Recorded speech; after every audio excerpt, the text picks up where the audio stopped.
तो वक्त हो चुका है आज की 25 महत्वपूर्ण बड़ी खबरों का। आइए जानते हैं फटाफट से प्रमुख हेडलाइन। बने रहिएगा आप हमारे साथ। चलिए शुरू करते हैं। यूपी में क्या रही बीजेपी के कीड़ा खिसकने की वजह? मोदी और योगी की जोड़ी कभी नहीं चला जादू, लेकिन बीजेपी को करारा झटका लगा है। लोकसभा चुनाव 2024 को लेकर बीजेपी ने आक्रामक चुनाव लड़ा था। बीजेपी यूपी को अपने सबसे बड़े गढ़ के तौर पर पेश कर रही थी, लेकिन प्रधानमंत्री नरेंद्र मोदी से लेकर यूपी के सीएम योगी आदित्यनाथ तक बड़े बड़े नेता इसमें जुड़े थे और बीजेपी की एक बड़ी जीत के आस लगाए बैठे थे, लेकिन सारा खेल उल्टा पड़ गया। आपको बता दें, समाजवादी पार्टी और कांग्रेस के पीडीए गठबंधन को लेकर यूपी में अंडर करंट था, जिसे पूर्व सीएम अखिलेश यादव और राहुल गांधी की जोड़ी को फायदा मिल गया और बीजेपी का किला रुझानों में दरकने लगा। आपको बता दें, बीजेपी पिछड़ने लगी है, बीजेपी हार गई है, कई सांसद उनके नहीं बने हैं। जी हां, इस बार मोदी और योगी का नहीं चला जादू। उत्तर प्रदेश में सीएम योगी आदित्यनाथ और पीएम मोदी को एक बड़े फैक्टर के तौर पर पेश किया गया था, लेकिन बीजेपी पूरा चुनाव ही केवल मोदी और योगी के नाम पर लड़ी, जिसका नतीजा बेकार रहा। वही इंडिया ब्लॉक की बैठक आज होगी। सरकार बनाने या विपक्ष में बैठने को लेकर फैसला होगा। टीडीपी जेडीयू के समर्थन लेने पर भी चर्चा होगी। दोस्तों, आपको बता दें, राहुल गांधी प्रधानमंत्री बन सकते हैं। इंडिया दलों की यह मीटिंग कांग्रेस अध्यक्ष मल्लिकार्जुन खड़गे के घर पर होगी। इस मीटिंग के अलावा एक मीटिंग कांग्रेस पार्टी की होगी। इसमें यह तय होगा कि गठबंधन के नेताओं के साथ होने वाली मीटिंग में क्या रुख अपनाना होगा। कांग्रेस अध्यक्ष खड़गे ने मंगलवार के नतीजों के बाद कहा कि हम आगे की रणनीति मीटिंग के बाद ही बताएंगे। अगर पूरी स्ट्रेटेजी बता दी तो मोदी जी होशियार हो जाएंगे। राहुल गांधी ने भी कहा कि विपक्ष में बैठने या सरकार बनाने का फैसला मीटिंग में ही होगा। तो कुल मिला के देखा जाए तो नतीजों में गठबंधन को कुल 203 सीटें मिली हैं। सरकार बनाने के लिए गठबंधन को 272 सांसदों का समर्थन चाहिए। ऐसे में बहुमत के लिए उसे मौजूदा सीट शेयरिंग से बाहर भी पार्टनर खोजने पड़ेंगे। टीएमसी के 29 सांसद के अलावा टीडीपी और जेडीयू के समर्थन का भी गठबंधन को जरूरत पड़ेगी। रिपोर्ट के मुताबिक इन पार्टियों को गठबंधन में शामिल करना है या नहीं, आज मीटिंग में चर्चा हो जाएगी। फिलहाल राहुल गांधी की सरकार बनी तो जुलाई में 8,500 रुपए पाने के लिए तैयार रहिएगा, जिसके लिए महिलाओं ने खूब बढ़ चढ़कर वोट भी दिया है। 8,500 रुपए आपके खाते में आएगा 5 जुलाई को। यानी राहुल की सरकार बन जाती है तो 5 जुलाई को आपके खाते में पैसा मिलेगा। बहुत सारे जिलों में, बहुत सारे जगहों पर, बहुत सारे राज्यों में सिर्फ इसीलिए वोट दिया गया कि इनके खाते में पैसा आएगा। अब कब तक आएगा, क्या सरकार बनेगी या नहीं, क्या जेडीयू और पीडीपी इनका समर्थन करेंगे या नहीं, आज कई सारी चीजों पर फैसला हो जाएगा। वही गठबंधन बीजेपी सरकार की भी बन सकती है, लेकिन नीतीश कुमार और चंद्रबाबू नायडू कई बार पलटे हैं, इस बार भी पलट सकते हैं। वही 62 साल बाद मिली है ऐसी जीत। विपक्ष मिलकर भी भाजपा से पीछे रहा। लोकसभा नतीजों से गदगद हुए पीएम मोदी। जी हां, पीएम नरेंद्र मोदी ने लोकसभा चुनाव के नतीजों को ऐतिहासिक करार दिया है। उन्होंने कहा कि 1992 के बाद ऐसा पहली बार हुआ है जब कोई सरकार तीसरी बार सत्ता में आई है। हालांकि आपको बता दें, अभी प्रधानमंत्री वो बने नहीं है, क्योंकि अभी चंद्रबाबू नायडू और नीतीश कुमार के गठबंधन की उनको जरूरत पड़ेगी और ये दोनों नेता कहीं पर भी जा सकते हैं, कांग्रेस की तरफ भी जा सकते हैं, कांग्रेस की सरकार भी बन सकती है। 10 साल पहले यह सिलसिला शुरू हुआ था, जो अब भी जारी है।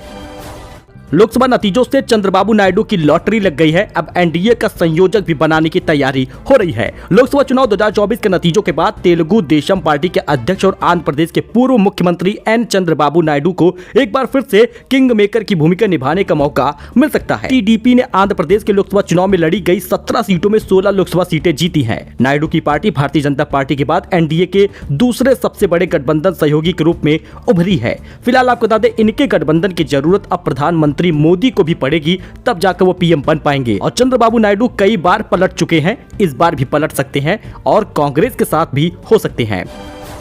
सत्ता खोई, प्रतिष्ठा भी गवाई। 5 बार के सीएम नवीन पटनायक खुद चुनाव हार गए। लोकसभा चुनाव के साथ साथ ओडिशा विधानसभा के भी चुनाव हुए थे। विधानसभा में कुल 147 सीटें थी। इसमें भाजपा को 77 सीटों पर जीत मिली है। बीजेपी की 52 सीटें मिली हैं। फिलहाल आपको बता दें, सत्ता तो खोई थी, अब प्रतिष्ठा भी गवा दी। 5 बार के सीएम नवीन पटनायक खुद चुनाव हार गए।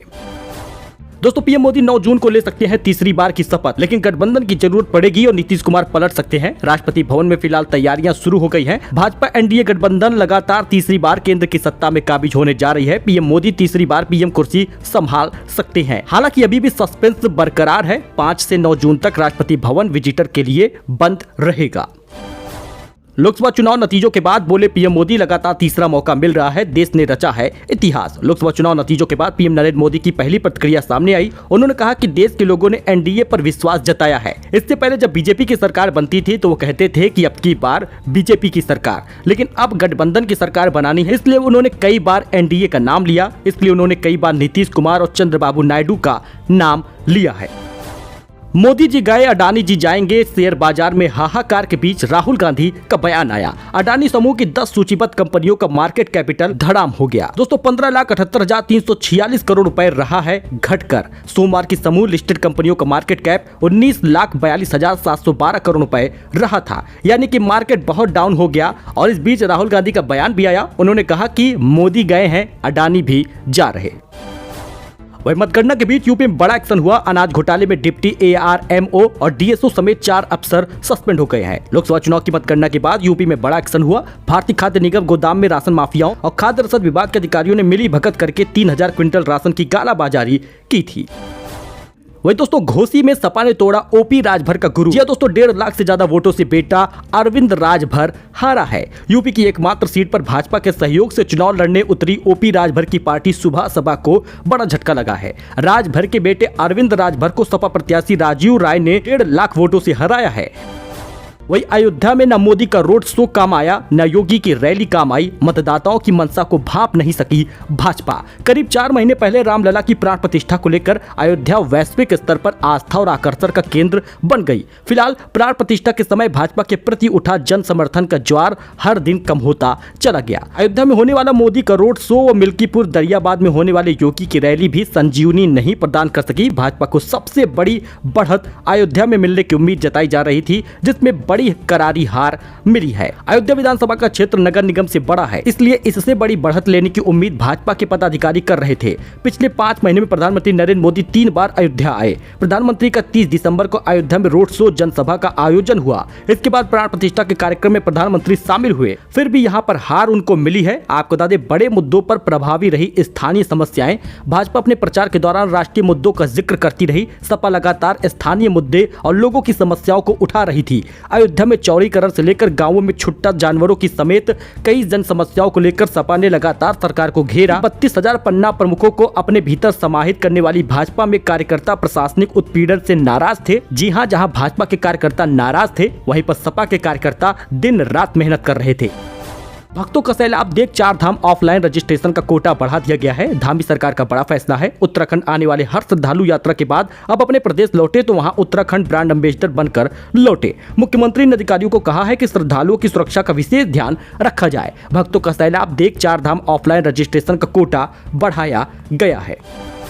दोस्तों संविधान बचा लिया है, नरेंद्र मोदी की यह नैतिक हार है। नतीजों के बाद संविधान दिखाकर बरसे राहुल गांधी। राहुल गांधी ने कहा कि मेरे दिमाग में पहले से ही था कि हिंदुस्तान की जनता अपने संविधान के लिए खड़ी होगी। इन लोगों ने जब हमारे खाते सीज किए और मुख्यमंत्रियों को जेल में डालना शुरू किया तो यकीनन ये बहुत ही दुर्भाग्य था। आज बीजेपी की बड़ी हार हुई है और प्रधानमंत्री मैं बनूंगा। वही शर्मनाक है अयोध्या वासियों, क्या सोनू निगम ने दिया ये बयान, जानिए इसकी सच्चाई। दोस्तों उत्तर प्रदेश में फैजाबाद लोकसभा सीट पर भारतीय जनता पार्टी पिछड़ी है। आपको बता दें यहाँ पर करारी हार मिली है। राम मंदिर बनने के बाद यहाँ पर सभी को लगा था कि बीजेपी की जीत पक्की है, लेकिन जिसकी उम्मीद थी वैसा कुछ नहीं हुआ। इस बीच एक ट्वीट वायरल हो रहा है जिसमें सिंगर सोनू निगम ने ट्वीट करके अयोध्या वासियों को कहा कि शर्म करो, लेकिन हम आपको सच बताते हैं। देखिए इस ट्वीट की सच्चाई क्या है, आप यहाँ पे देख सकते हैं। सोनू निगम का ट्वीट भी है, लेकिन ये असली सोनू निगम नहीं है। सोनू निगम 2 लोग हैं। सबको लगा कि यह ट्वीट सोनू निगम का है, लेकिन आपको बता दें ऐसा नहीं है। यह ट्वीट सोनू निगम सिंह का है, जो एक वकील है। इस प्रोफाइल का सोनू निगम से लेना देना नहीं। कई बार सोनू निगम सिंह को सिंगर सोनू निगम समझकर ये लोग फैसला ले लेते हैं। फिलहाल आपको बता दें इन्होंने भी जो ट्वीट किया है इसको भी ध्यान में देना चाहिए। जिस प्रकार से पूरे अयोध्या को चमका दिया गया, नया एयरपोर्ट दिया गया, रेलवे स्टेशन दिया गया, 500 सालों बाद राम मंदिर बनवा कर दिया गया, पूरी की पूरी एक टेम्पल इकोनॉमी बना दी गई। उस पार्टी को अयोध्या जी में सीट पर संघर्ष करना पड़ रहा है। फिलहाल संघर्ष क्या, अब तो हार हो गई है, जो कि शर्मनाक हार है। इस पर सोनू निगम ने कहा शर्मनाक अयोध्या वासियों। वैसे आपका क्या मानना है, कमेंट करके बताइएगा। फिलहाल सपा को तो बड़ी बढ़त मिल गई है। कई सांसद उत्तर प्रदेश से उनके बन रहे हैं। अब आने वाले 2027 में जो विधानसभा का चुनाव होगा उसमें कन्फर्म है कि अब सपा की सरकार बन सकती है। एक बार फिर से अखिलेश भैया मुख्यमंत्री बनने वाले हैं। इस बीच ये खबर सामने आ रही है कि योगी आदित्यनाथ को मुख्यमंत्री पद से इस्तीफा देना पड़ सकता है, क्योंकि अमित शाह हुए या फिर जेपी नड्डा हुए इनसे काफी नाराज हैं, क्योंकि इनका बड़ा दायित्व बन रहा था उत्तर प्रदेश की जनता से बीजेपी को वोट दिलाने का। लेकिन ठाकुरवाद और देश भर की समस्याओं से जूझकर इन्हें काफी हार मिली है। कई जिलों में इनकी बड़ी हार हुई है। फिलहाल के लिए दोस्तों इतना ही। मिलते हैं नए अपडेट में एक नई जानकारी के साथ। आप हमारे साथ जुड़े फॉर लेटेस्ट न्यूज। मिलते हैं, धन्यवाद।